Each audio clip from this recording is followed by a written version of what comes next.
Namaskar, I am your host Naraayannkar.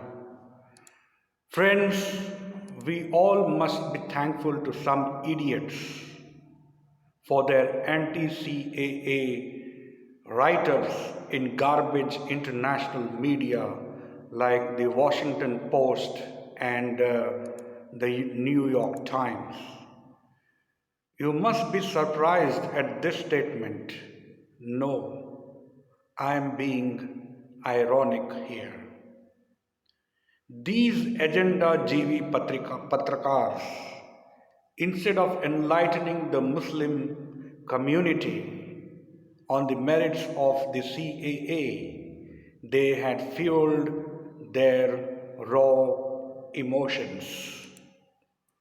In their hate against Narendra Modi, they gave space to inflammatory comments made by the so called Muslim leaders and secular parties on their lie spinning portals, newspapers, and television channels.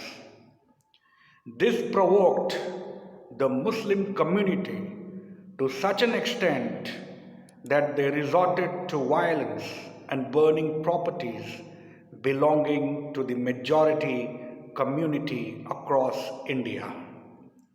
But the Modi government remained silent and did not take any stern action against the stone pelters and gun wielders.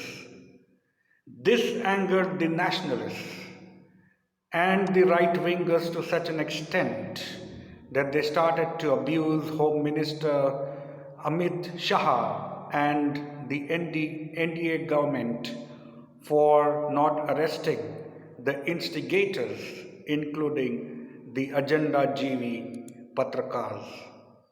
However, we all fail to understand the purpose of inaction to deal with these anti India and anti Hindu elements. Probably, at least I, for one, have started to understand the purpose of Amit Shah and Modi's silence during violent anti CAA protests. Just look at the condition of Mamata Banerjee and her party. They are vying for the Muslim votes. Mamata Banerjee herself had to plead to the Muslims to come together and vote for her and her party in West Bengal elections.